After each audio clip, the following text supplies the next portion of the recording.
விடியா திமுக ஆட்சியில் பள்ளிக்கு போதிய வகுப்பறைகள் கட்டித்தர பலமுறை கோரிக்கை விடுத்தும் கண்டுகொள்ளாததால் ஆசிரமம் மூலமாக புதிய வகுப்பறைகள் கட்டுவதற்கான பூஜை நடைபெற்றது. விருதுநகர் மாவட்டம் திருச்சுழி சேதுபதி அரசு மேல்நிலைப் பள்ளியில் 1000க்கும் மேற்பட்ட மாணவர்கள் பயின்று வருகின்றனர். ஆனால் போதிய வகுப்பறைகள் இல்லாததால் மாணவர்கள் கடும் அவதியடைந்தனர். விடியா திமுக அமைச்சரிடம் பலமுறை கூடுதல் கட்டிடம் அமைக்க கோரி கோரிக்கை விடுத்தும் செவிசாய்க்காமல் அலட்சியமாக இருந்துள்ளனர். தகவல் அறிந்த திருவண்ணாமலை ஸ்ரீரமணா ஆசிரமத்தின் நிர்வாகிகள் பள்ளியில் ஆய்வு செய்து 1.5 கோடி மதிப்பீட்டில் புதிய கட்டிடம் அமைக்க பூமி பூஜை செய்து அடிக்கல் நாட்டியுள்ளனர்.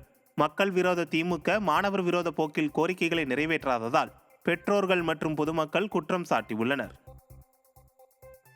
தூத்துக்குடி மாவட்டம் கோவில்பட்டி அருகே மர்மமான முறையில் உயிரிழந்த கட்டிட தொழிலாளியின் உடலை போலீசார் மீட்டனர்.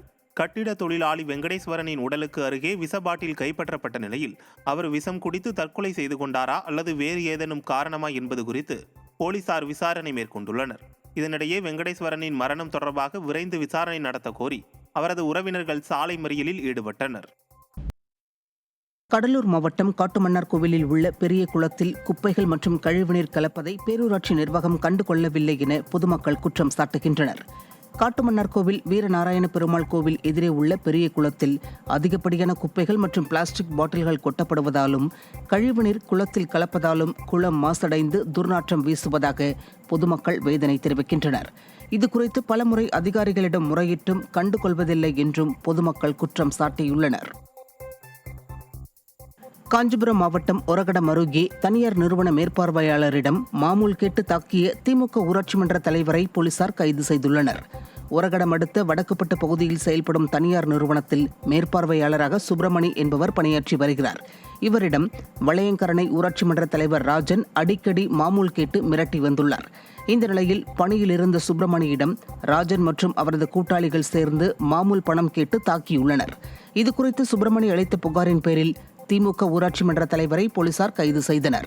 விடியா திமுக ஆட்சியில் திமுகவினர் பொதுமக்களை அச்சுறுத்தி வருவது மக்களிடையே அதிருப்தியை ஏற்படுத்தியுள்ளது. திண்டுக்கல் மாவட்டம் நத்தம் அருகே ஆரம்ப சுகாதார நிலையத்திற்கு வந்த பெண்ணுக்கு பாலியல் தொல்லை அளித்த மருத்துவரை போலீசார் கைது செய்தனர். நத்தம் அருகே உள்ள செங்குறிச்சி கிராமத்தில் செயல்பட்டு வரும் அரசு ஆரம்ப சுகாதார நிலையத்திற்கு ஆலம்பட்டியை சேர்ந்த ரஞ்சனி என்ற பெண் சென்றுள்ளார். அந்த பெண்ணிடம் அரசு மருத்துவர் ராஜேஸ்வரன் பாலியல் சீண்டலில் ஈடுபட்டுள்ளார். இதுகுறித்து பாதிக்கப்பட்ட பெண் அளித்த புகாரின் பேரில் போலீசார் மருத்துவரை கைது செய்து விசாரணை மேற்கொண்டுள்ளனர். மேலும் இந்த மருத்துவர் சிகிச்சைக்கு வரும் பெண்களிடம் தொடர்ந்து அத்துமீறி நடந்து கொள்வதாக அப்பகுதி மக்கள் குற்றம் சாட்டியுள்ளனர். கடலூர் மாவட்டம் விருத்தாச்சலம் விருத்தகிரீஸ்வரர் திருக்கோவிலின் நுழைவு வாயிலில் ஒரு மின் விளக்கு கூட எரியாததால் பக்தர்கள் கடும் அவதிக்குள்ளாகினர். சித்ரா பௌர்ணமியை முன்னிட்டு 3 ஆண்டுகள் பழமை வாய்ந்த அருள்மிகு விருதாம்பிகை பாலாம்பிகை உடனுரை விருத்தகிரீஸ்வரர் திருக்கோவிலில் பக்தர்கள் உள்பிரகாரம் மற்றும் வெளிப்பிரகாரங்களில் கிரிவலம் சுற்றி வந்தனர். இந்த நிலையில் கோவிலின் நுழைவு வாயிலில் ஒரு மின்விளக்கு கூட எரியாததால் பக்தர்கள் கடும் அவதியடைந்தனர். விடிய ஆட்சியில் இந்து அறநிலையத்துறை அலட்சியத்துடன் செயல்படுவதாக பொதுமக்கள் குற்றம் சாட்டியுள்ளனர். திருவண்ணாமலை மாவட்டம் ஆரணியில் சித்ரா பௌர்ணமியை முன்னிட்டு திருவண்ணாமலை அண்ணமலையார் கோவிலுக்கு செல்ல பக்தர்களுக்கு போதிய பேருந்து வசதி இல்லாமல் பயணிகள் நீண்ட நேரம் காத்திருக்கும் சூழல் ஏற்பட்டது. சித்ரா பௌர்ணமியை முன்னிட்டு திருவண்ணாமலை அண்ணமலையார் கோவிலில் கிரிவலம் வெகு சிறப்பாக நடைபெறுவது வழக்கம்.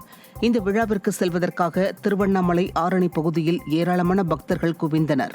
இந்த நிலையில் திருவண்ணாமலைக்கு செல்ல போதிய பேருந்துகள் இல்லாததால் பக்தர்கள் நீண்ட நேரம் காத்திருந்து கடும் அவதிக்குள்ளாகினர். விடிய ஆட்சியில் போக்குவரத்து துறை மெத்தன போக்காக செயல்படுவதாக பொதுமக்கள் குற்றம் சாட்டியுள்ளனர். கடலூர் மாவட்டம் வடலூர் பெருவெளியில் சர்வதேச வள்ளலார் மையம் அமைக்கக்கூடாது என கிராம சபை கூட்டத்தில் பார்வதிபுரம் மக்கள் தீர்மானம் நிறைவேற்றியுள்ளனர். வடலூர் பெருவெளியில் சர்வதேச வள்ளலார் மையம் அமைப்பதற்கு பார்வதிபுரம் மக்கள் தொடர்ந்து எதிர்ப்பு தெரிவித்து வருகின்றனர்.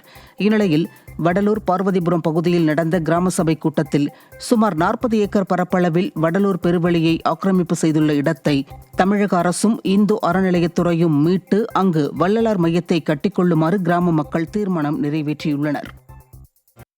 கோடை விடுமுறை சித்ரா பௌர்ணமியையொட்டி தூத்துக்குடி மாவட்டம் திருச்செந்தூர் சுப்பிரமணிய சுவாமி கோவிலில் அதிக அளவில் பக்தர்கள் குவிந்தனர்.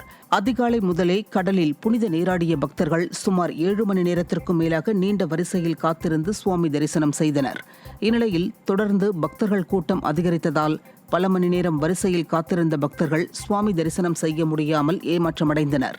இதனால் சண்முக விலாஸ் மண்டபம் முன்பு குவிந்த ஆயிரக்கணக்கான பக்தர்கள் பேரிகார்டை தள்ளிவிட்டு உள்ளே நுழைய முயன்றதால் போலீசாருக்கும் பக்தர்களுக்கும் இடையே கடும் வாக்குவாதம் ஏற்பட்டது. விடிய அரசு உரிய முன்னேற்பாடுகளை செய்யவில்லை என பக்தர்கள் குற்றம் சாட்டியுள்ளனர். சென்னை நுங்கம்பாக்கத்தில் உத்தரப்பிரதேச மாநிலத்தில் நடைபெற்ற காவலர்களுக்கான தேர்வுத்தாளை போலியாக தயாரித்து விநியோகித்த இந்திய உணவுக் கழகத்தின் அதிகாரி கைது செய்யப்பட்டுள்ளார். உத்தரப்பிரதேச மாநிலத்தில் மாநில காவல்துறைக்கு நடத்தப்பட்ட தேர்வின் ஆன்சர் கீயை போலியாக தயாரித்து விநியோகித்த விவகாரத்தில் உணவுக் கழக நிறுவனத்தில் பணிபுரிந்து வரும் விஜய் கனுஜியா என்பவர் கைது செய்யப்பட்டார். பின்னர் எழும்பூர் நீதிமன்றத்தில் ஆஜர்படுத்தப்பட்ட அவர் உத்தரப்பிரதேசம் கொண்டு செல்லப்பட்டார்.